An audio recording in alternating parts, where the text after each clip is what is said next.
At this point, my Night City deep dive video has well over 500,000 views, and I'm very happy with it. But one of the hazards of doing a deep dive video on an active franchise is that the video becomes more incomplete as new material is released. A few months ago, the Danger Gal Dossier was released, which is focused on providing NPC character biographies, but also expands on some of the gangs and other factions of Night City in 2045, during the time of the Red. These are the sorts of details I really wish I had when fleshing out the Cyberpunk RED section of the Night City video, so I decided to cover it before jumping into another regional deep dive.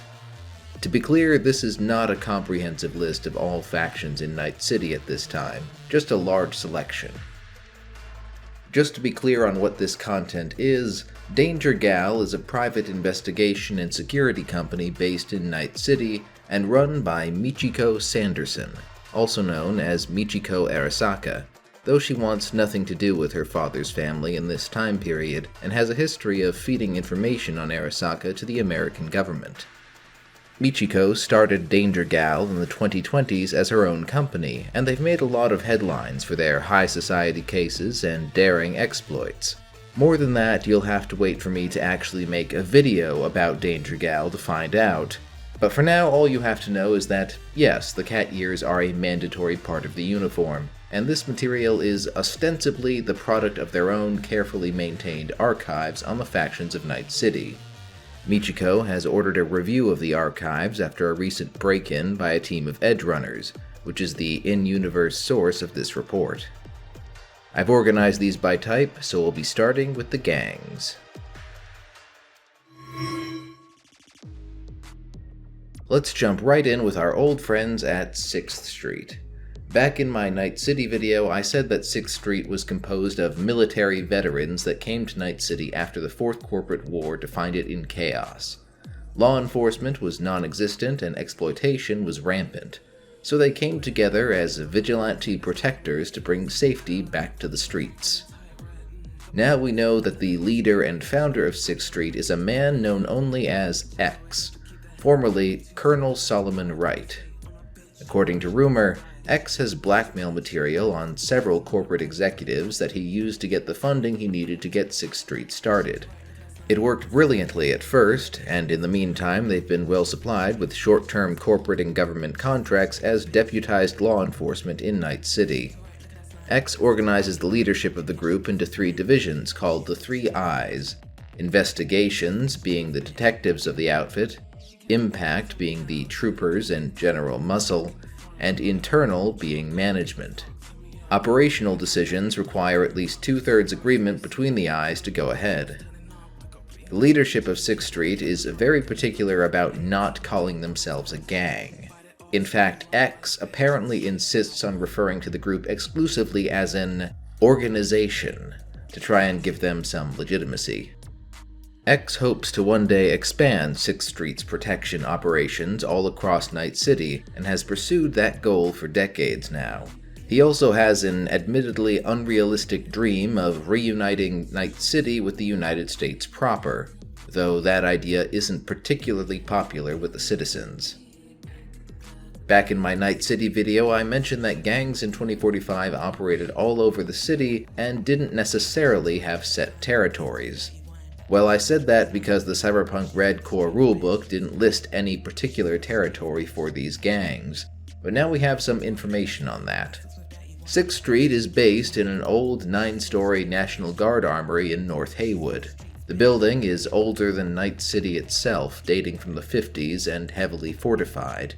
To 6th Street, it serves as a hangout, forward operations base, and business center. They operate from there in a very organized fashion. In their role as private law enforcement contractors, 6th Street patrols primarily North Haywood on foot and on motorcycles. If they run into trouble, a heavily armed rapid response team in armored vehicles stands ready to roll out of their base as backup. Those vehicles are mostly purchased from the Nomads, whom 6th Street has cultivated a positive working relationship with. X also requires members of 6th Street to keep an up-to-date list of their cyberware out of concerns for a potential cyber-psycho incident harming civilians. Anyone deemed too close to the line is ejected from the gang. Despite the leadership's ambitions, projections say 6th Street is in for some rough times ahead. They've been spending heavily in order to compete with the likes of Militech and Lazarus Security, but most of those corporate contacts ex-blackmailed 20 years ago are dead or no longer in a position to help, so the gang's finances will hit a serious rough patch in the next few years. The need for money to fund their activities has already led them to sell some of the goods they've confiscated as part of their private security duties, and their high-minded ideals may not last if they continue down that path. In addition, the gang's focus around their base in gentrifying North Haywood has led to them becoming more alienated from the poorer parts of Haywood, also called Santo Domingo.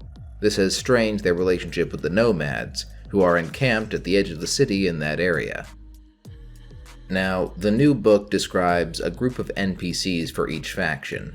I'm not going to go over every one of them, but just a few notables each, mostly those that help explain the group overall. The book has stat blocks for all of these and some tools for building your own faction NPCs if you're interested.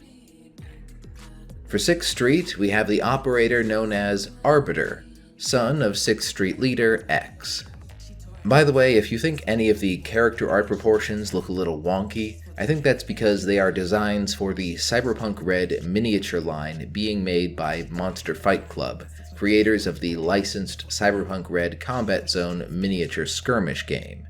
The creators were apparently inspired to make this book in part by wanting to provide character biographies to the cool miniatures they were excited about. Anyway, Arbiter is not a veteran, unlike most members of 6th Street, but he's been trained by veterans his whole life and has good claim to being one of the best snipers in Night City. He's the leader of Davis Squad, named after Benjamin Oliver Davis Sr., the first African-American brigadier general in the United States Army. Davis Squad is 6th Street's primary unit for law enforcement. Arbiter's relative inexperience is balanced by the team of hardened veterans that backs him up. Everyone else in Davis Squad is a 4th Corporate War veteran.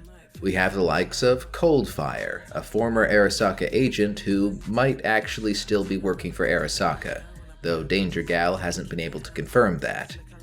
Other veterans include the professional boxer-turned-soldier Breacher, and Roof Diver, who got his name after he dove off a 40-story building to save a teammate.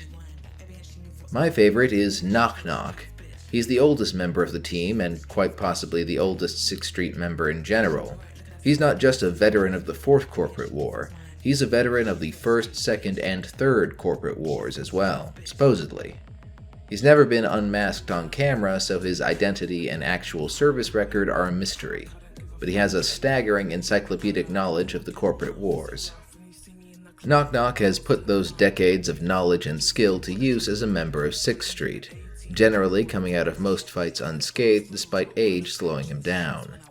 He's known to prioritize civilian lives even over the lives of his team or the mission. On some occasions, he's let suspects go to save bystanders from a runaway car, or stopped during a firefight to provide first aid to a gunshot victim. He's also rather detached from 6th Street itself, taking pay in cash at the end of each mission and not hanging out at the group's headquarters. Knock Knock is painted as a very world-weary and likely traumatized veteran that, after decades of fighting on the corporate dole, now wants to spend his twilight years protecting people as much as 6th Street lets him do that.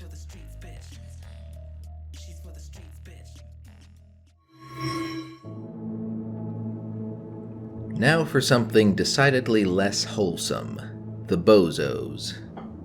If you recall, the Bozos are a group of crazy people that biosculpt themselves to look like clowns. It isn't makeup and it doesn't come off. Led by a mysterious figure called the Great Bozo, they spend most of their time playing pranks on the people of Night City, and by pranks I mean stuff like trapping people in elevators filled with rats, planting bombs, psychological torture, and other nasty stuff. Some of the Bozos join up willingly, but they've also been known to grab people off the street and torture them until they sign up. Well, all of that was the case until very recently in 2045. One of the Bozos, a guy called Big Top, instigated a load of trouble for the Bozos by biosculpting and brain-dance mind-washing a group of captured civilians before letting them loose on an Edgerunner bar called the Forlorn Hope, leading to mass casualties. This led to a bunch of pissed-off solos hunting down Bozos wherever they could. The Bozos responded by holding an event called Hilaria 2045. The idea was that the Bozos would go around causing as much chaos as possible as a sort of party, but the true purpose was to draw out the supposedly fake Bozos that attacked the Forlorn Hope and brought so much heat down on the gang. Big Top used the opportunity to call the Great Bozo stale, unoriginal, and worst of all, unfunny, declaring independence for his group and sparking off a fractured civil war among the psycho clowns. Now there are an unknown number of rival Bozo factions, or circuses as they call themselves, lurking around Night City. The Great Bozo still has his followers, Big Top is growing his group, and who knows how many others are running around trying to outprank each other. Given the Bozo's sense of humor, that's not a good time for the general populace of Night City. Recently, one circus or another left bright yellow wrapped presents around the city packed with synth coke and small explosives. The resulting clouds of highly potent drugs are estimated to have created up to 100 new synth coke addicts in Night City. The Bozos have also become harder to find, as they abandoned most of their hideouts and hangouts since Hilaria 2045, though they seem to pop up just about anywhere by traveling through the sewers. As for Big Top himself, he's a nasty piece of work. He seems to have been a med-tech by training at some point, since he likes to perform work on his circus members personally, but he's also the sort of person that thinks involuntary surgery is great comedy. There are apparently a collection of snuff videos on the CityNet showing Big Top doing unspeakable and fatal things to people. While plenty of the classic Bozos are still in the gang, like this character Blammo, who's apparently been around since the earliest days of the gang, we also have some members who are less Pennywise terrifying and doing more of a sexy Harley Quinn thing, such as Jester. She's an ex-acrobat that lost her legs in a horrible helium balloon accident and resurfaced as a member of Big Top Circus. There's also the Dead Ringer twins, who are apparently doing a sexy schoolgirl clown thing. These two and Jester are very popular with the Bozo's online fanbase on the CityNet, which, yes, of course that exists. I guess that's one way to drive up recruitment. Lastly, here's an interesting tidbit about the Bozo's initiation ritual. Prospective Bozos who aren't considered particularly promising and haven't received their signature clown biosculpts yet are made to wear a bag mask called the Good Luck Bag and given a cheap gun. These recruits are called fools for a reason. Then they get stuck on the front lines of the next gang skirmishes until another new fool tries to join up and they hand off the mask. If a fool lives that long, they get the clown biosculpt and become a full member of the gang. But more often than not, the bag gets taken off their corpse.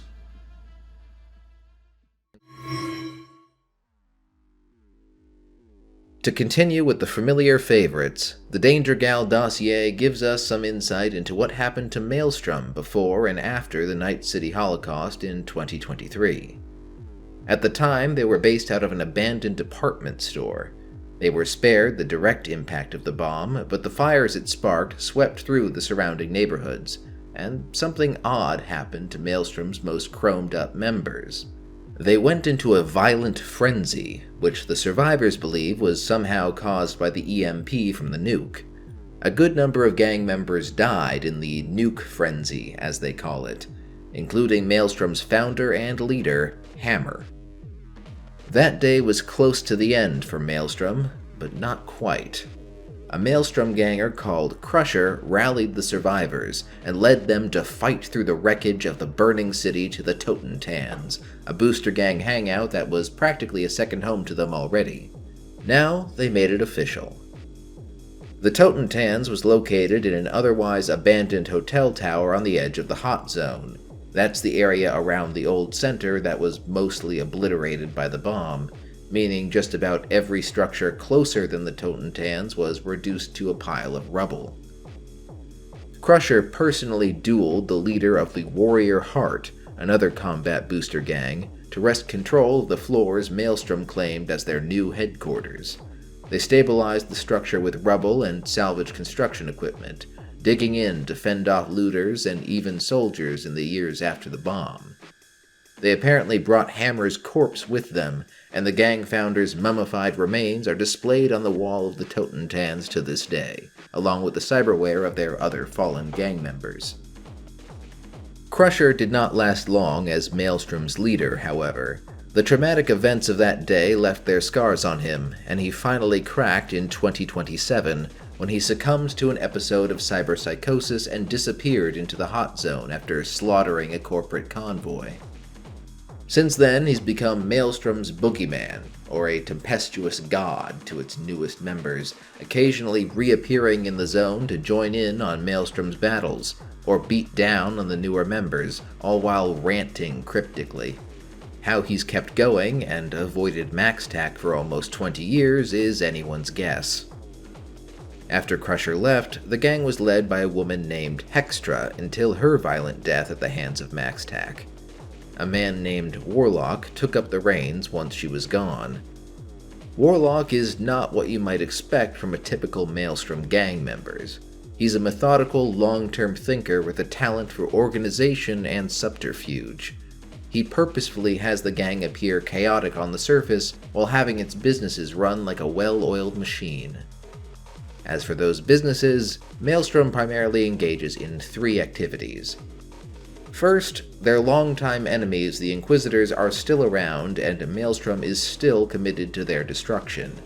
Maelstrom was founded by booster gang members with intense personal grudges against the cyborg-hating gang, and that hasn't changed.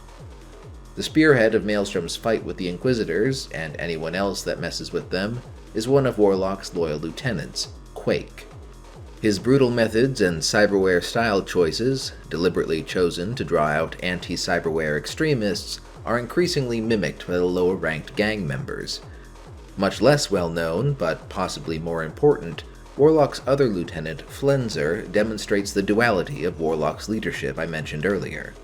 While Quake is out leading riots and assaulting other gangs, Flenser scouts them out and gathers intelligence.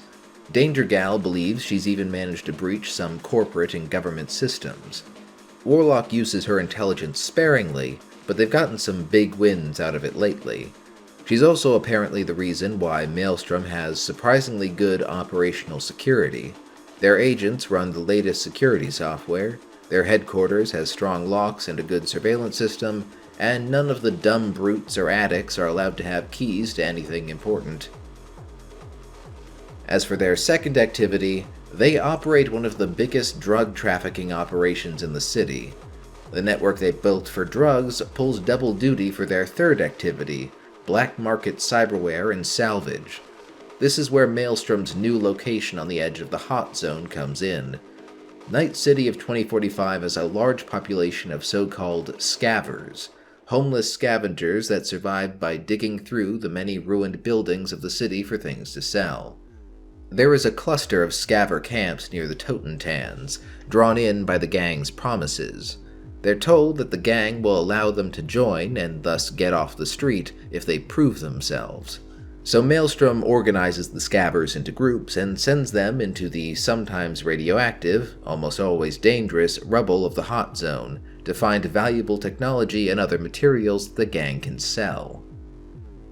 These scavers face some of the worst conditions in Night City, made worse by the arbitrary and cruel trials set to them by their sadistic taskmaster.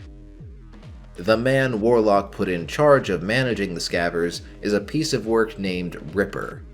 He sets cruel, pseudo-mystical tests for his scavers that push them to extremes of pain and the edge of survival.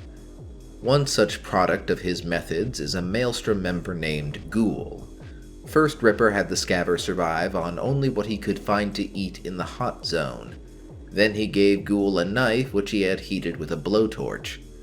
When Ghoul dropped the knife into a pan of molten aluminum Ripper had prepared, he demanded the Scaver fish out the knife with his bare hands. He did, and thus Ghoul became Maelstrom's newest member and got a cyberarm to replace his ruined one.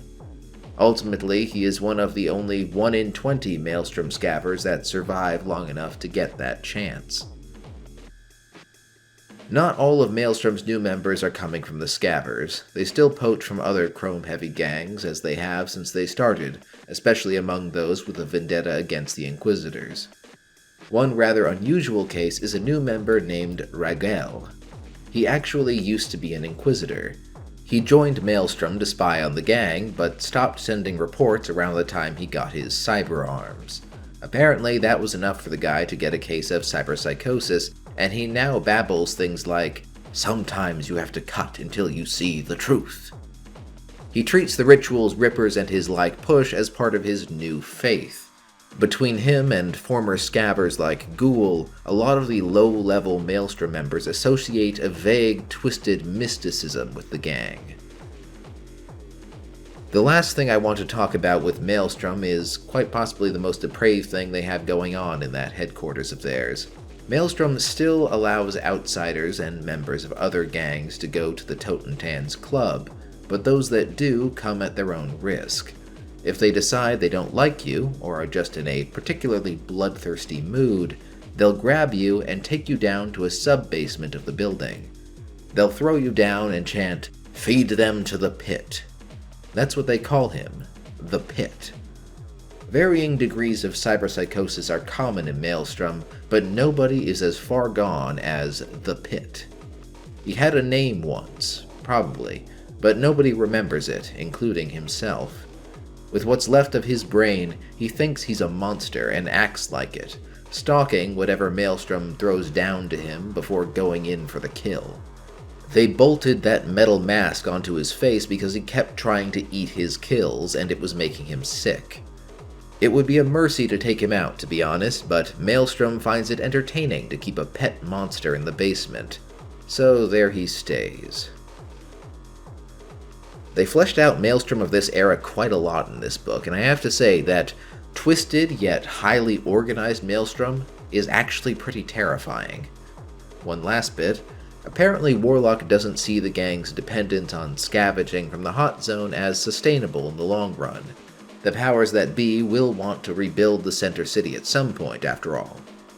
Eventually he wants to move the gang and the Totentans to a more permanent location. This is presumably why Maelstrom and the Totentans are set up in Watson in 2077. Now for something considerably more lighthearted, the Piranhas are a party gang. They were around in 2020, though I didn't mention them in my Night City video because there wasn't much to say. They were a relatively small gang that engaged in various crimes to fund their endless string of drug-infused ragers. That started to change relatively recently when the previous leader overdosed and the gang came under new management. She calls herself Corpse Reviver, and nobody knows much about her. Rumor has it she grew up in the combat zones, but nobody knows for sure. Regardless, she rallied the Piranhas and had them absorb several other 2-bit party gangs, embracing their talents and organizing them into cells called shoals. No longer would they be a bunch of burnt-out, grunge garage partiers. Under Corpse Reviver's leadership, they would be the party-making monarchs of Night City. From the other party gangs they absorbed, and a vigorous recruitment effort over the past few years, the Piranhas have some of the best cooks, dealers, mixologists, DJs, light and sound crews, bouncers, virtual reality artists, adult entertainers, and cleanup crews. Corpse Reviver apparently recruits from clubs all over the city, all to help the Piranhas throw the best parties in Night City. They do this for hire, too. You'll find Piranhas at almost any party in the city, providing designer drugs, craft cocktails, entertainment, or security. No matter your budget, they'll create a neon wonderland in the middle of Night City's time of the Red. The average Piranha will tell you they do all this to be the premier party of Night City, But Corpse Reviver would describe her goals differently.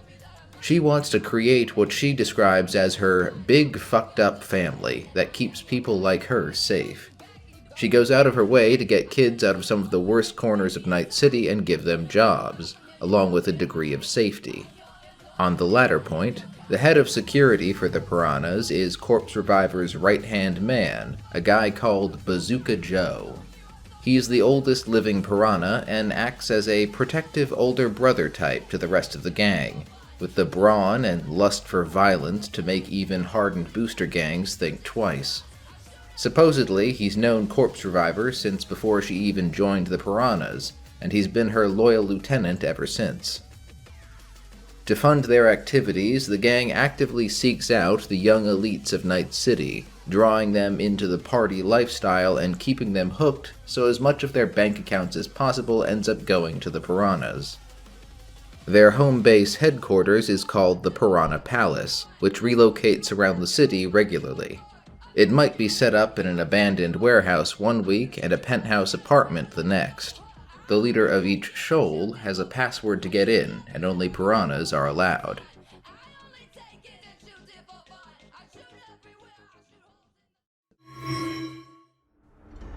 On to the Tyger Claws. Before the bomb, they were a relatively minor protection gang in Japantown on the Arasaka Corporation's payroll.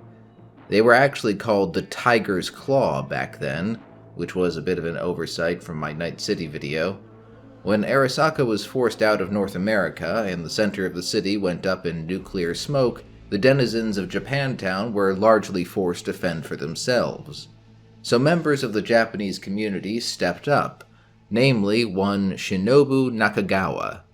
He was the owner and star performer of the Nakagawa Kabuki troupe in Japantown, apparently being biosculpted feminine so as to better take on female roles. Shinobu personally contacted the local leaders of Japanese corporations like Segatari, Kendachi, and Karoshi. Together, they organized the Night City Co-Prosperity Sphere, or NCCS, with Shinobu as its chair, and arranged an evacuation of old Japantown as it collapsed into a combat zone. Thus, most of the ethnic Japanese population of Night City moved to what would become the Kabuki district of the Watson development. Shinobu and the NCCS then contacted what was left of the old Tiger's Claw, reforming them as the Tyger Claws, guardians of the Japanese community. Since then, you'll find the streets of Kabuki are patrolled by Tyger Claws wearing colorful Oni masks. These are the Kimengumi, the protection arm of the gang. They have security contracts in certain zones, mostly Kabuki presumably, deputizing them as law enforcement. The Kimengumi are known to be very disciplined and loyal to their duties, providing a lot of good publicity for the gang. They do even more than that, funding educational programs and running youth martial arts dojos, the latter serving as recruiting grounds for them. This is only the public face, however. While they leave member businesses of NCCS alone, the Tyger Claws take a cut of every other business in their territory and demand protection fees. Like Arasaka before them, the Tyger Claws ingratiate themselves with the Japanese community while amassing as much power for themselves as possible. The Kimengumi, as well as the Tyger Claws as a whole, maintain public offices both in Kabuki and Old Japantown. As for the leader of the gang, that would be a man formerly known as Hayato Nakagawa. Hayato is the adopted son of Shinobu Nakagawa. As a child, he aspired to follow in his father's footsteps as a kabuki actor, but he lacked the talent for it and ultimately fell in with the Tyger Claws instead. He advanced through the ranks, styling himself as a kabuki mono, a type of flamboyant samurai that really existed in the 16th century. Then, in 2042, Shinobu Nakagawa died under suspicious circumstances. He was a major linchpin of the business and gang alliances that had kept the Japanese community in Night City safe to that point, so of course a power struggle immediately ensued. After much bloodshed, Hayato came out on top and inherited control of Shinobu's asset management company, the Nakagawa Foundation. Hayato's wife, Ryoko Fujiwara, took on the role of chairing the foundation. Hayato took on the name Shinobu II to make clear his intention to carry on his father's legacy. He regularly parades through the streets of Kabuki with his sleek chromed body and flashy costume, treating the street as his theater with his troupe. This has apparently made him very popular with the local youth who appreciate his style. Since his ascendancy, all has not been well for the Tyger Claws. As the city has become more stable in the 20 years since the bomb, the Japanese companies that joined the NCCS and funded the Tyger Claws to protect them have started to withdraw their support. They instead invest in their own private security forces. In response, the Tyger Claws have had to lean harder on the businesses of Kabuki to make up the difference. This has imperiled their standing in the community. Most of the gang was expecting a windfall when Shinobu II inherited the Nakagawa Foundation, but Ryoko has doled out funds only sparingly. She wants to maintain the company's finances, and her husband has respected her decision thus far, though it has led to unrest in the lower ranks of the gang. Shinobu has found it difficult to maintain the respect of either the community or the NCCS, having taken to getting further cybernetic enhancements to distract from the pain of watching the Tyger Claws empire slip away. Now, more than ever, he needs loyal lieutenants and confidants, and luckily he has a few. Barai, real name Takeru Akagi, is the captain of the Kimengumi. He wears a full red Oni mask, and each of his lieutenants wear a different color Oni mask, which has led to some glib comments comparing them to the Power Rangers. The full masks identify them as leaders in the Kimengumi, each commanding a squad of handmen, or half-masks. Barai is not a showy performer like Shinobu, but the Tyger Claws leader considers him a steady, reliable, and loyal companion. He's had ties to the gang all his life, with both his parents being retired members of the original Tyger's Claw. That might pose a problem in the future, as they never gave up on the gang's old loyalties to the Arasaka Corporation. Barai has a family of his own now, and his parents have apparently been impressing that loyalty upon their grandchildren behind his back for years.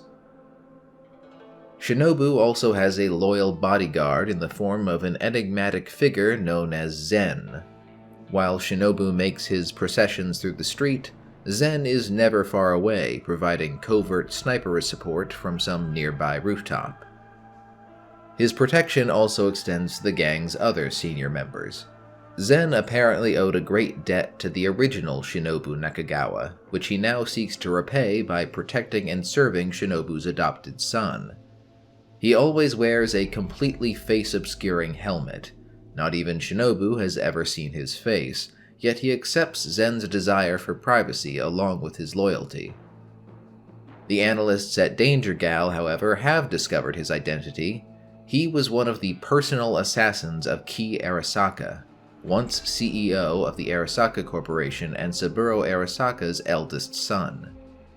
After Key's death in Night City at the close of the Fourth Corporate War, Zen took on the identity of a Buddhist monk at a temple in the Watson development. He does not appear to have any current ties to Arasaka. Lastly, someone that is not technically a member of the gang, but a close confidant of both its leader and his wife, Wakako Okada. Yes, if you've played Cyberpunk 2077, you might remember her as the elderly, sharp-tongued fixer on Jig Street. Well, in her youth, Wakako was a Japanese immigrant that came to study practical clinical medicine at Night City University just before the outbreak of the Fourth Corporate War. There she met her first husband, Hiroto Miyamoto, a childhood friend of Hayato Nakagawa, the future Shinobu II. Wakako and her husband even served as go-betweens when Hayato's future wife Ryoko's family tried to isolate her from him upon discovering his gang affiliation. Thus, Wakako has been a close friend of the couple for many years. Unfortunately, that would make her and her husband a target in the fallout of the original Shinobu's death. Their home was attacked. Wakako survived, but her husband did not. After Shinobu II took power, he promised to provide for Wakako in her husband's place.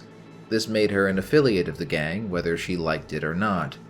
Wakako herself has resisted becoming any further involved in their business, despite Ryoko asking her to work for her full-time to help manage the Nakagawa Foundation. She works as a laboratory technician for Kuroshi Optics.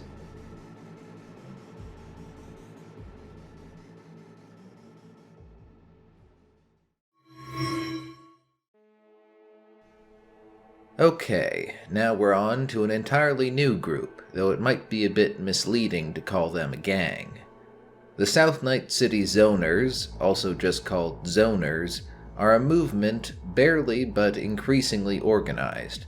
They started as a small group of dedicated activists going through legitimate channels to protest the diversion of construction resources away from South Night City to wealthier districts.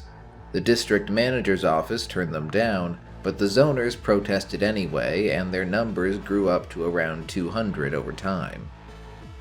Recently, a spontaneous protest sprung up over news that further funds were being diverted from South Night City to fund an upgrade to the Night City Police Department Precinct No. 1. The Zoners were not actually involved at first, but they rushed to the scene, and soon a critical mass of protesters spilled out of South Night City into the Glen for the first time, approaching City Hall and confronting the NCPD. An unknown individual threw a Molotov cocktail, which sparked a multi-hour mass street brawl. The Zoners fled after fires broke out in several of the surrounding buildings. The dozens of members of the group that have been identified seem to all live in the northern part of the South Night City district, mostly living in two large housing complexes. They hold fortnightly meetings in the building's laundry rooms. The NCPD has been ramping up their surveillance of the group, and it's apparent their agenda has some people in high places upset. They'll eventually have to escalate beyond demonstrations with that kind of resistance set against them, and they're better equipped than you might think to do it. These people live in a combat zone. Not only do they have to be somewhat capable just to survive, they also have access to a supply of weapons and cyberware scavenged from dead booster gangs in the zone over the years. If or when the movement gets more violent, it would be a serious problem for the city government. Let's meet a few of the leaders and members of the group. Two leader figures are a pair of 4th Corporate War veterans calling themselves Tearjerker and 40 Mike. Following the war, these two settled in Night City and ultimately founded the South Night City Volunteer Fire Department, recruiting civilians and even gangers that they trained in both firefighting and small unit tactics. Tearjerker is the captain of the fire department and would prefer the Zoners remain a peaceful movement, though she knows that may not be an option. 40 Mike mostly focuses on training her team and keeping them safe with her heavy weapons training. There was a recent incident where she went toe-to-toe with a cyber psycho in a burning building. That's what it takes to be a firefighter in a combat zone, I guess. Freefall is another leader of the Zoners, born and raised in the combat zone along with his brother. His brother, who goes by Drop, is actually a low-ranked member of Maelstrom, the activist and the booster ganger. Their relationship is complicated. Depending on the day, they might be at one another's throats or helping each other out of a tight scrape. For his part, Freefall has dedicated his life to the Zoners, being responsible for crafting most of their promotional messages. He also devotes his netrunning skill set to the cause. The member of the Zoners with arguably the biggest media profile is a man known as Mr. Stud. He's a braindance porn star. That's underselling him, actually. He runs what might be best described as an artistic porn troupe occupying an entire floor of one of South Night City's housing complexes. Just Mr. Stud and his gender-fluid harem. It's supposedly dedicated in a 1960s free love style, with weapons hidden strategically throughout. The construction company Zarafa tried to evict the complex through shady means by sending in booster gangs. Mr. Stud whipped out his shotgun and dispatched the 5 gangers quickly before going back to finish his current project. He'd recorded the whole thing from his perspective and distributed the brain dance free of charge. The whole incident caused sufficient uproar that Zarafa backed off. Other notable members include Blaze, a Militech employee turned spy. After an incident that saw him demoted at his job and forced to work for his former assistant, he started feeding information to the Zoners. They were suspicious of him at first, but all their surveillance of him revealed no signs of duplicity. He's exactly what he appears to be. Apparently, this is just a vague 2-bit revenge scheme on his part. The man isn't terribly bright. Then there's Scarlett Harris, aka Wrecker, who somehow finds the time to live 3 separate lives. By day, she attends Night City University, dual majoring in journalism and political science. Then she sneaks out by night and attends Zoner protests, wading right into the mess with her crowbar. Then, after the protest, recordings of it are posted on the CityNet by an anonymous up-and-coming media using the name Syndrome, accompanied by a modulated voiceover. All those are recorded from Wrecker's cybernetic eyes. The strangest thing, though, is that she was arrested by the NCPD during one of those protests, only for a flock of lawyers to descend upon the precinct and swiftly secure her release with an apology. I'm not sure what that's about. Lastly, we have not a Zoner, but a sympathetic ally. They went looking for factions to support them, and found one in the form of the Jodes, one of the oldest and largest nomad nations. Though hesitant to join the Zoners in force just yet, the Jodes have sent a representative to help coordinate in the future. She goes by Speed Demon. Speed Demon's already gotten more involved than the rest of the Jodes might want. She drove through a law enforcement barricade to extract the Zoners from a hot protest, allowing most of them to escape.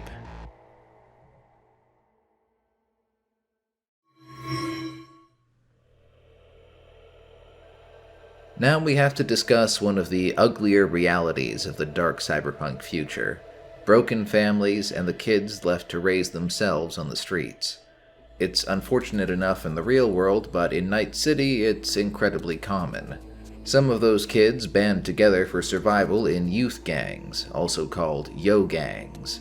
Their chances of survival to 18 are grim, but some yo gangs struggle on as kids age out and new kids join.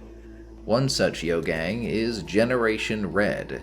They're holed up in an abandoned office building in the old combat zone, which they apparently outfitted with skate ramps and covered with spray paint graffiti. Their main concern is survival and making sure nobody can tell them what to do. Under the leadership of Apex, born Marianne Brooks, they recently drove off some adult gangers that had thought to push them out and take the hideout for themselves. The kids have filled the place with booby traps and are surprisingly well armed. This has started to attract unwanted attention, the most benign of which comes from Danger Gal, the corporation looking to make assets out of them and possibly recruit some of the older members as they age up. The kids themselves have mixed feelings. Each of them has a sad story to varying degrees.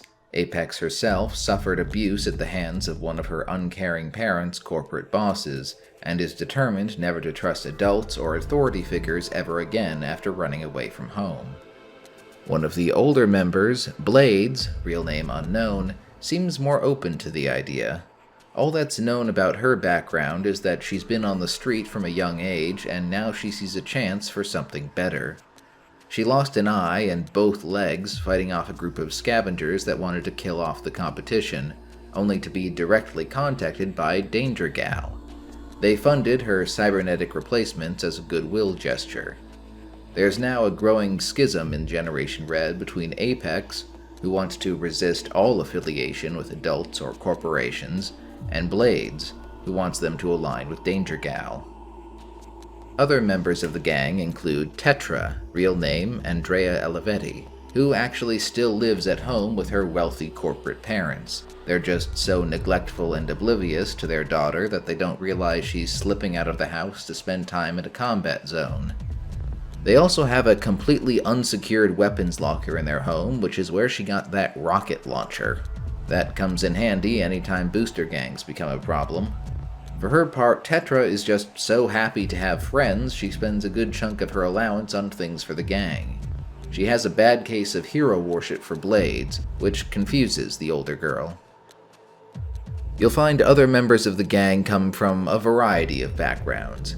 Highstick lives in a refurbished cargo container in the overcrowded suburbs with her grandmother and a large extended family of aunts, uncles, and cousins. Izzy's mother is a med tech that's too busy to watch them and basically lets them run wild as long as they show up for family dinner on Thursdays. She also lets Izzy take medical supplies flagged for disposal by the medical center, which they take to the gang.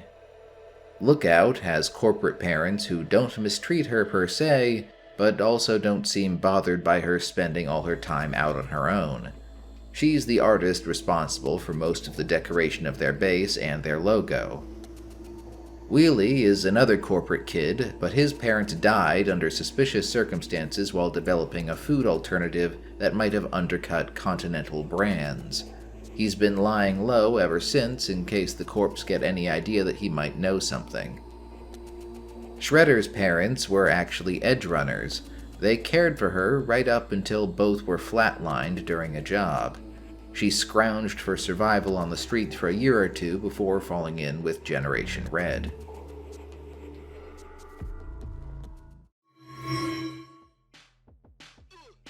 That's the end of the gangs for this video, but speaking of Edgerunners, we have a wide selection of Edgerunner characters with backgrounds elaborated in this book.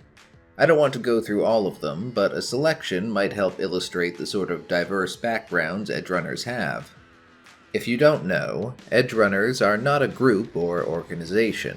Edgerunner is a profession. They're street mercenaries looking to live life on their own terms for various reasons. It's a lifestyle of high risk and high reward. You don't survive long as an Edgerunner if you aren't a highly capable and professional operator. Beyond that, though, each Edgerunner is a singular individual. Their motivations range from helping to pay for a sick orphan's medical care and sticking it to the megacorporations, to just wanting to get rich or pure psychotic love of violence, and everything in between. Pretty much everyone looks to hire Edgerunners when they need something done on the fringes of lawful society. The edge, if you will. With that in mind, let's start with some freelance media. Meet Jumpshot. She was a reporter for a news service that got her name from a time she jumped from an AV to get a shot of the NCPD clashing with the Zoner protesters. Her bosses forbade her from airing the footage on the grounds that it might provoke more violence, but she leaked it anyway and got fired. Ever since, she's gone freelance, joining the life of an Edgerunner as a means of continuing to chase down stories, get them recorded, and get them out to people. Similarly, another media that goes by 24/7 was also pushed out by big media for refusing to bow to censorship, and now runs a one-man guerrilla news program called Never Blink News. Jumpshot works with him sometimes, and he mostly works with other Edgerunners in the hopes of getting information and access to pursue his stories. On the other side of the spectrum, though, you have medias like Crasher. He's a mercenary with a camera that'll record anything he's paid to and more, from some corporate brat's birthday party to criminal acts. He also never deletes anything. Thus, he has an expansive backlog of recordings from the past few years he can dip into for blackmail material, or to sell if you offer him a good price. How about some solos? This is Derby. As the name suggests, she's made her reputation on the roller derby circuit, which is apparently a thing in Night City. She's had to learn how to defend herself not only in the ring but also from leg breakers outside of it. Pay in the roller derby is apparently terrible, so she came to the Edgerunner profession simply to make money, stick it to the man if she can, and live a nicer, if not safer, life. Then there's perhaps a more archetypical solo in the form of Harlan Briggs, aka Hammer. Joined up with a private military outfit to escape poverty, left because he didn't like taking orders. He's a very direct sort of solo, in terms of how he approaches his jobs. Forceful, but mostly just because he prefers to keep things simple. For techs, we have gray area repairmen like Torch. He actually owns a repair shop in the Upper Marina and believes in the maxim that if you can't repair something, you don't really own it, regardless of what the corporations want. He has a blowtorch to get himself into any stubborn containers, and a flamethrower for dealing with other problems. He doesn't ask too many questions for the repair jobs he takes, though the obviously illegal stuff will cost extra. There are also Edgerunners that fall into the light almost accidentally, like Leverage. He was a construction worker that just so happened to run into a team of Edgerunners at a job site. He wasn't feeling much job satisfaction, so he decided to help them out.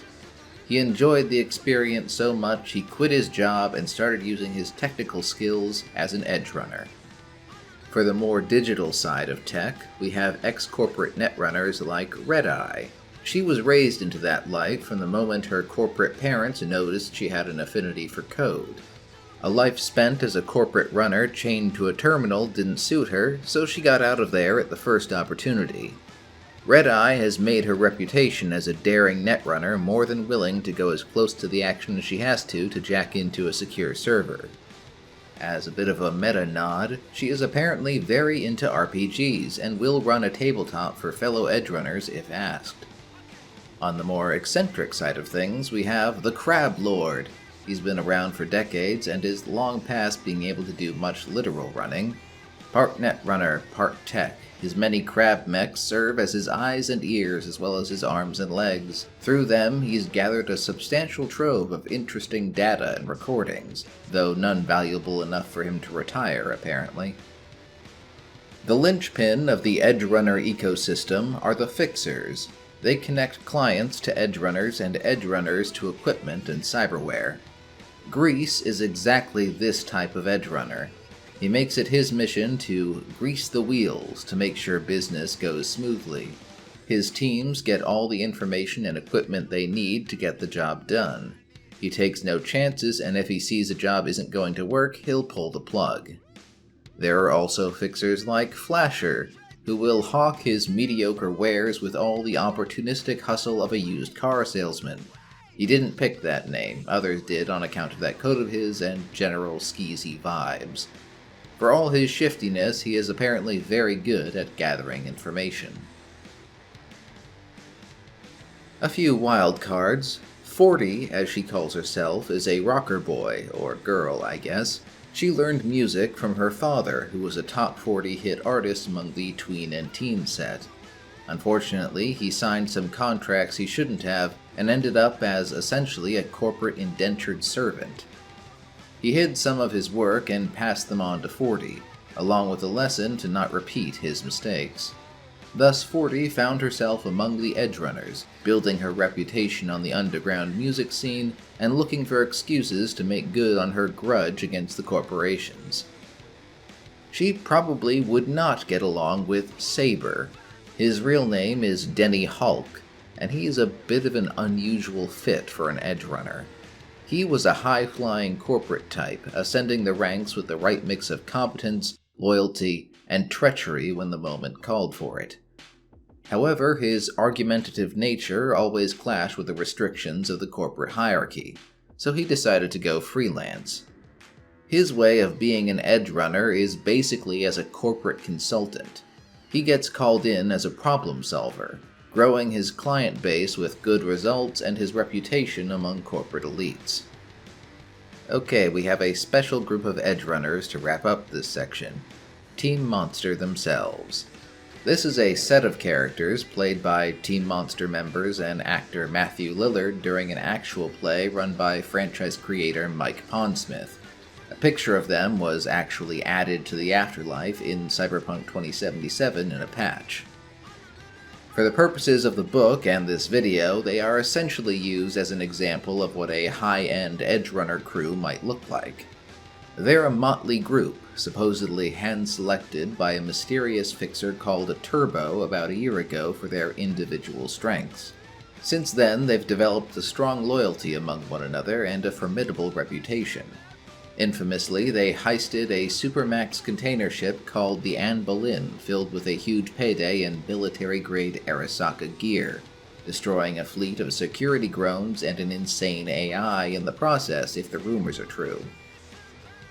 More recently, they were hired by Biotechnica to recover animals from a genetic modification experiment, which somehow ended with the group fighting a horde of viciously carnivorous rabbits in a high-rise apartment. They did manage to get one of the critters back to Biotechnica. When not on a job, they can often be found at the Forlorn Hope, an infamous Edgerunner bar.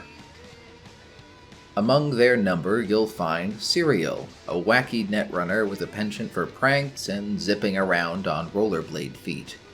He spent his youth playing an escalating series of pranks targeting societal establishment, until he started data hacking corporations. He turned to Edgerunner work to make ends meet, and make contacts in case the corporations ever come after him. Isolate is relatively new to being an Edgerunner, but not to fighting corporations. He's from Georgia, the country on the Black Sea bordering Russia, not the American state. His family was driven off their mineral-rich land by Sov oil, and they joined a local insurgent group. After his father was killed, Isolate got out of the country and came to Night City, where a certain fixer took him under their wing. Whether he'll stay in this line of work is up in the air. He once took off in the middle of an operation to help a woman in labor get to the hospital, so he doesn't always prioritize the mission. Luciano Lucky Galanti started as a pilot for a salvage crew before eventually finding employment at Trauma Team. He flew transports for them while picking up medical training. After growing tired of the 9-to-5 life, Lucky took his skills to fixers and found his way into the Edgerunner life. He did solo jobs for a while, making his reputation as someone that could dependably get a crew in and out no matter how hot the situation. After meeting Team Monster, he signed up to keep the well-paying gigs rolling. Easily the group's most well-known member, Nox Aria is an up-and-coming musical star of Night City's club scene. Back when she got started, one of her club bosses apparently sent her out on overtime work to gather intel in exchange for cyberware. These activities are evidently what got her on the radar of Team Monster's fixer, and after working together for a while, she now views the group as family. Rumor has it her and Serial are dating. Paladin is the quiet badass of the group. He grew up in the Night City combat zone, clawing his way out by signing up with Militech. Paladin worked a few tours with them, building a reputation as a meticulous operator that follows the mission plan to the letter. Eventually, he realized a man of his skills and wealth of experience could get more opportunities and bigger paydays as a freelancer. Ultimately, he ended up with Team Monster, running point on their combat ops and enjoying watching the youngsters mess up, as he puts it. Lastly, a man called Too Tall. The name isn't ironic, he's just shy of 7 feet or just over 2 meters tall. Too Tall is a nomad, one of the Aldecaldos. He distinguishes himself from other nomads by being an expert on maritime vehicles rather than land vehicles, which has earned him a lot of respect and made him very sought after when a crew needs to discreetly cross a body of water. His large frame also allows him to easily handle heavy weapons. For the time being, he's been content to ride with Team Monster. Too Tall's Nomad family actually owns the group's AV, a Zetatech Heracles gunship they acquired by paying an obscene amount of money in bribes and breaking into a Zetatech factory in San Jose.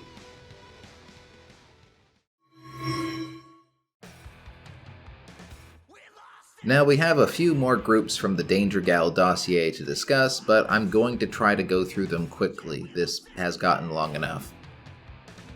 The Digital Divas are a punk band that has become locally famous recently thanks to what was apparently a crazed fan taking their single Burn It Down, literally, and setting fire to several locations near their venues. The incident was later linked to a hostile AI, though no ties back to the band were ever uncovered. The group was mostly put together by its manager, a ruthless independent agent that goes by Sizzle Jams. I don't just mean she invests mostly in equipment and pays the band as little as possible, though she does do that. I mean the people that cross her tend to end up at the bottom of the bay or missing limbs. Rumor has it she has a cozy connection to a high-level executive at Diverse Media Systems, one of the largest media companies on the planet. As to the band itself, Sizzle Jams recruited an eclectic group. One is a former Militech soldier turned construction worker turned double amputee. He tricked out his cyber chair with a percussive set. Another is a nomad kid and former ganger with big rocker boy dreams, brought on to be the group's lyricist. Behind his rocker boy facade, he's a bit of a dork with an addiction to an online game called Elf Lines Online. Lastly, there's sort of an influencer musician who serves as the band's frontwoman.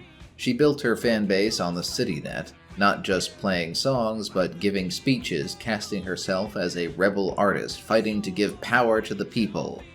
Somehow.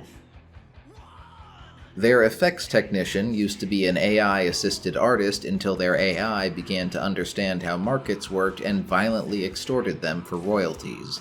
They immediately destroyed it and thus had to find a new job.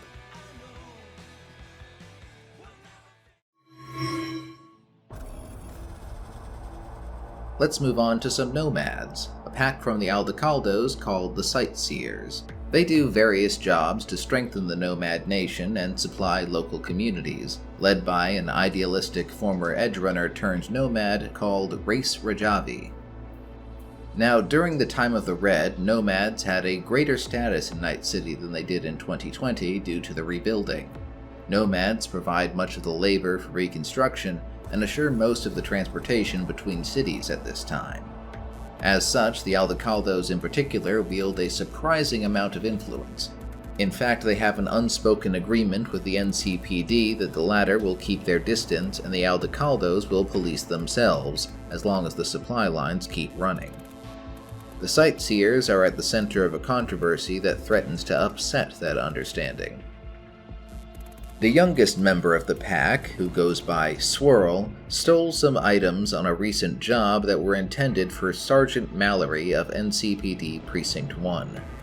This resulted in both Swirl and one of the pack named Endo getting taken into police custody. Endo was severely beaten by one of the officers, with pictures of his beaten state being leaked to the public by a media named Trace Santiago. Tensions between the Aldecaldos and the NCPD are running high, threatening to break out into an all-out war between the lawmen and the nomads.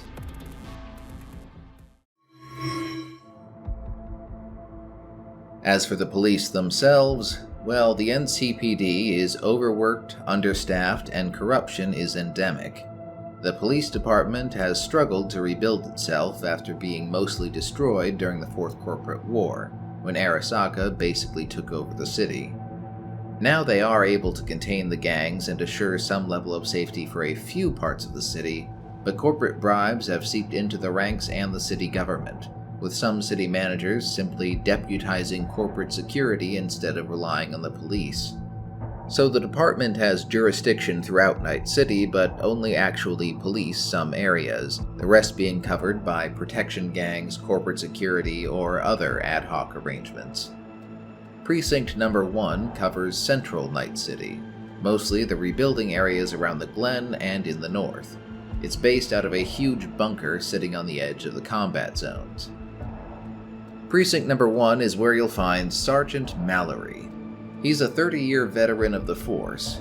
He was there when Arasaka all but disbanded the police and tanks rolled into the city. He was there for the nuke and the fires that followed. He was there for all the reconstruction of the past few decades. In that time, he's earned the respect of his fellow officers by looking out for them, and the esteem of various gangs and corporations by taking bribes from them. That includes Danger Gal. He's their source of information for the NCPD. He generally doesn't get himself involved in anything too sinister, but Mallory has built an impressive retirement package for himself through payoffs and helping himself to the precinct's evidence lockers. That whole conflict with the Nomads was kicked off by one of his personal shipments getting stolen. Now for a few other notable members of this precinct. Sergeant Alexander Marconi, aka Caliber, is a mysterious sort. He's quiet, keeps to himself, and Danger Gal believes he's a corporate assassin embedded in the NCPD. There have been a dozen unsolved assassinations in Precinct No. 1's territory since he joined that Danger Gal believes him responsible for. Who he works for is still unknown. Detective Bill Mauser is straight out of a film noir, incorruptible but singularly obsessed. He spent decades tracking down the worst Night City has to offer, from serial killers to potential cyberpsychos, all with a success rate good enough for the higher-ups to ignore any minor infractions he commits during his investigations. His relentless efforts have come with a cost, however, as he may be starting to suffer from some sort of obsessive cyberpsychosis. His medical file is strangely redacted. Detective Philip Escobar is the NCPD's liaison with Interpol, specifically the Fugitive Investigative Support Team. Night City is the Pacifica Confederation's Casablanca, so Interpol wants a presence, and he's been pursuing several cases involving corporate felons and other malfeasance. He only has as many resources as the NCPD lets him have, and he isn't always on their good side, so Escobar's been known to cut illicit deals to get what he needs for his investigations. And if extradition turns out to be too complicated, well, his superiors in Interpol sometimes prefer if the problem ends up flatlined instead. We also have Officer Elena Corda, aka Shepard, and her partner Gustav, one of 8 K9 units assigned to Precinct No. 1. Corda is a closed book. Taciturn would be the word for it. Her husband was also a cop, killed in the line of duty, which might explain it. Her main interactions every day are with her partner. She connects to Gustav's cybercam with her own cyber eye and relays commands to him via her agent or smartphone-like device. Apparently, she never breaks that connection even when off duty. Gustav is a CSC, Custom Security Canine, produced by Biotechnica, genetically engineered, cybernetically modified, and trained to serve as a gun dog. That means he's trained to detect weapon propellant and explosives. Officer Corda has outfitted him with the latest canine body armor to keep him safe. And lastly, we have Officer Judy Warren, also known as Pitbull for her temperament. She joined the force so she could have a legally sanctioned way to beat people when they didn't do what she said. Warren has only recently graduated from the police training program, but she's already been involved in beating Zoner protesters, taking bribes, and is suspected to have connections to the Red Chrome Legion booster gang. She's also gotten several muscle and bone lace augmentations that she shouldn't be able to afford. Warren is the one that beat Endo of the Sightseer Nomads nearly to death when Sergeant Mallory sent her to retrieve his shipment, and kicked off the current tensions between the police and Nomads. It takes a lot to get the NCPD to write someone up for excessive force, but Judy Warren has managed it several times. Even they realize she's an out-of-control liability, but the force is so short-staffed they haven't been willing to let her go.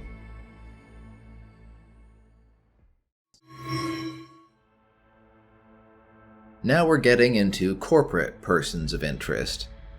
Network 54 is the major news and media broadcaster for the new United States, having been a market-dominating force since 2010.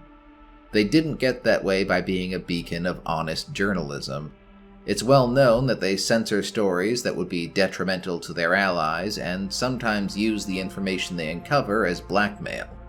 They're headquartered in Santa Fe, New Mexico, but have a public office in the New Westbrook district of Night City. This office is where the company's most elite investigative journalism squad operates out of, led by media legend Fiona Hayes. The truth of that situation is considerably more shocking than you might expect. You see, the real Fiona Hayes died over 20 years ago in 2020. Network 54 has kept this fact carefully hidden, recruiting a string of young, ambitious medias willing to undergo biosculpting and brain dance conditioning to play the role of Fiona Hayes, and continue the illusory legend of their singular rock star reporter. Everything about her appearance to her demeanor and signature sign-offs are carefully crafted by the corporation. Nobody outside the corporation is supposed to know about the string of Fionas, but one man is looking to change that. Stringer has worked for Network 54 for 20 years, mostly working as the camera operator for Fiona Hayes, starting with the second or third Fiona. He began to nurse a long-standing grudge against the company after the death of the previous Fiona to the current one. He had been in love with her, so he's been waiting for the opportunity to publicly expose the whole scheme. He's been hesitant out of concern for the safety of the current Fiona. That concern is even more warranted than he realizes.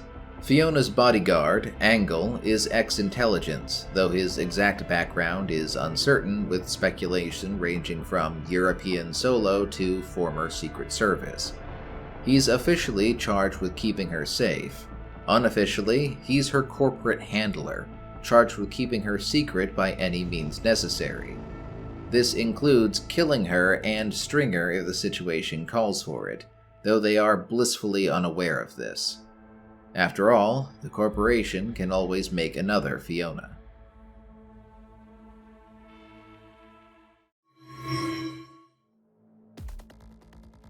Now, you may have heard of Trauma Team. You could describe it as a premium medical service with a militarized extraction component. Aside from providing general ambulance services, they are most famous for sending heavily armed squads to pull out their wounded, well-paying clients.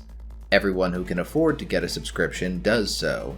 Then they'll have a Trauma Team extraction beeline to save their lives if anything goes wrong. We're going to be talking about one of those extraction teams, Team NC42, an elite squad built on guilt, post-traumatic stress, and a bit of nepotism. The story of this squad centers on a singular scarring event. 18 months ago, an apartment building was demolished illegally, killing or trapping most inside, including 3 future members of Team NC42. The future team leader, Cazadora, a Spanish bounty hunter that was only in Night City looking for a target, was one of them. The other 2 lived in the building, Stick and Paddles. Both of them were medics by training, Stick's uncle being a middle manager at Trauma Team, but Paddles persuaded her to sign up with REO Meatwagon instead. Employee benefits at Meatwagon don't cover disaster recovery though, so their calls for help trapped under the rubble of the building went unanswered. Over the next few hours, Cazadora led the trapped survivors of the demolition to safety through a sewer grate. The boss of Stick and Paddles at REO Meatwagon was found dead in the bay 2 days later. Stick used her family connections to get into Trauma Team and talked her uncle into signing up Paddles and Cazadora. Cazadora was left with a great sense of responsibility driven by survivor's guilt, so it proved to be a good fit. The corporation fast-tracked Cazadora for her own team when it became apparent she was a natural leader. Now, Stick has a brother that goes by Twist. He was trying, and mostly failing, to make it as a freelance media when the building came down on his sister's head. He managed to identify the Nomad pilot that delivered the explosives used in the demolition and splashed her face all over the news. Feeling immense guilt for her role in the situation, Rockabye, as she is now known, agreed to an interview and publicly outed the identity of her employer. This put both her and Twist in danger, and after 2 assassination attempts, Twist decided to get the 2 of them signed up with Trauma Team for protection. Some string pulling got them on Stick's team. So this group is holed up in a dedicated bay and AV dock at Trauma Team's corporate tower, most of them stewing in survivor's guilt, straight-up guilt, or some other manner of unhealthy codependence on one another. Most of them live where they work and rarely leave. Trauma Team seems to be a way for these folks to cope with their own traumas, or at least hide from the world for a while. All of them are very good at their jobs. Rockabye in particular called up her Nomad family to help upgrade the squad's AV, making it the fastest and most well-armed in the company's Night City fleet, despite dating from the Fourth Corporate War. Paddles also is a bit of a ruthless entrepreneur. When they go out on runs, he's been known to quickly sign desperate casualties up for plans when they get to accident sites, bolstering the group's contract fulfillments. He also apparently got a signing bonus back when he convinced Stick to sign up with REO Meatwagon, which he probably never told her about. There is one other member of this squad, a man that goes by Penitent. He's mostly worked as muscle for hire before, which is how he encountered Team NC42. He was working for a minor booster gang fighting a turf war when he accidentally attacked a few executives, slumming it. Trauma Team roared in right quick, with NC42 killing all the attackers except Penitent, who managed to escape. He came away from the encounter extremely impressed. He somehow tracked down Paddles and managed to fanboy his way into an interview and win over Cazadora with his puppy dog enthusiasm. Apparently, he is very good at operating the AV's mounted guns, which is his role. His psych profile indicates he feels useless without a group, and has latched onto the team for that reason.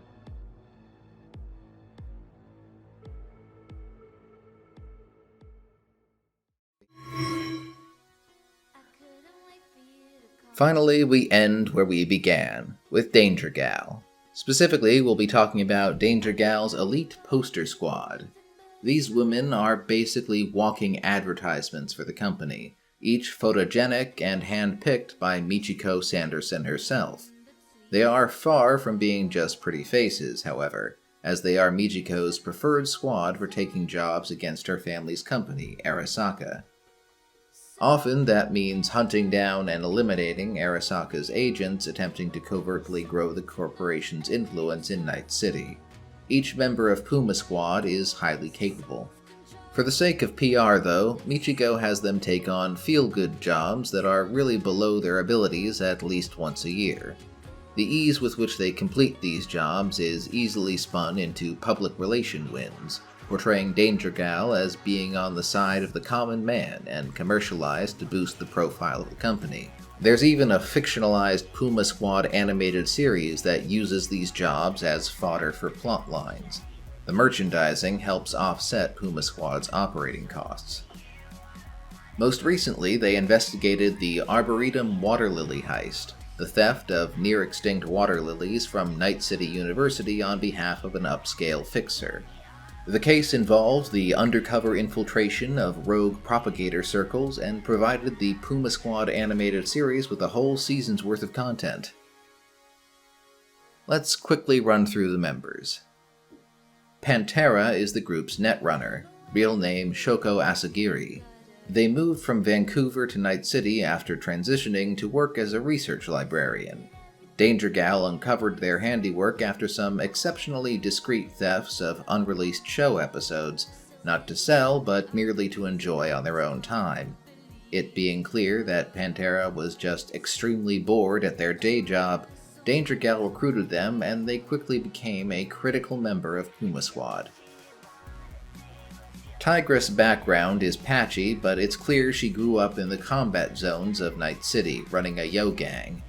She came to the attention of Danger Gal when she took a contract to assassinate a VIP the company was providing protection for.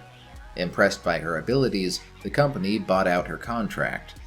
While generally very self-interested, Tigress is a good team player and a driving force behind the company's outreach to yo gangs like Generation Red I mentioned earlier, offering them food and temporary refuge from time to time. The team medic goes by Doc Mittens, real name Naomi Alexis. She was born to a struggling family of farmers looking to make it as reclaimers.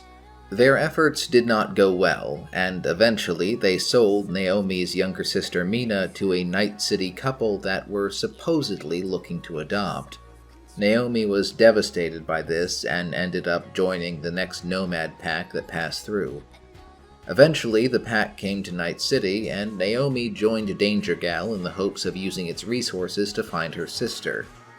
Her talents were recognized, and ultimately she was promoted to Puma Squad, though she has yet to find her sister.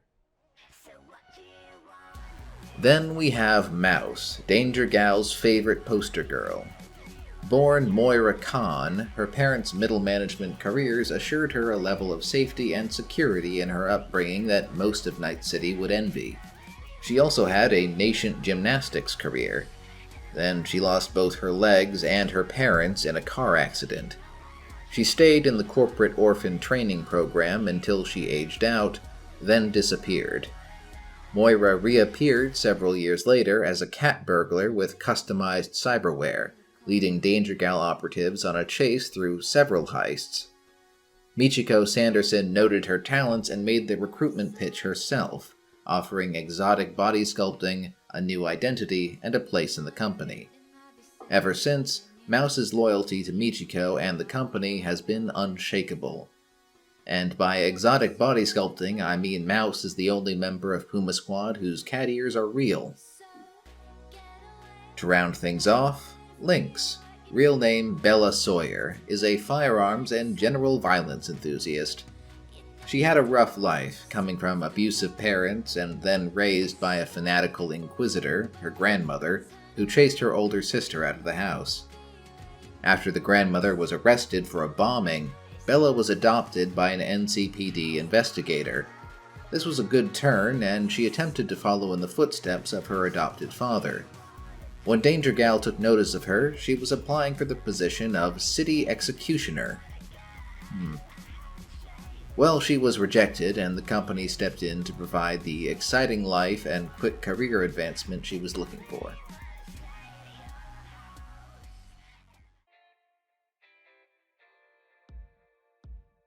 Well, this was supposed to be out almost 2 months ago, but I started graduate school this fall, so I've been very busy. With that in mind, I am going to do that new United States video, but you shouldn't expect it until next year and possibly not until late winter. I still want to do that Dragon Age Absolution review, but we'll see how much I can get done on that this year. I will be getting a video on Dogtown out sooner rather than later. It's pretty short, but fleshes out the stuff that was left out from my Night City video. Other than that, let me know if you liked the video, what you liked about it, and comment what sort of content you'd like to see from me in the future. I still want to do a Europe video at some point, and eventually I'd like to cover the space side of the setting, though I'm sort of waiting to see if they release a Cyberpunk RED Sourcebook for that. With all that said, check out my other videos if you like this one, and I hope you have a good day.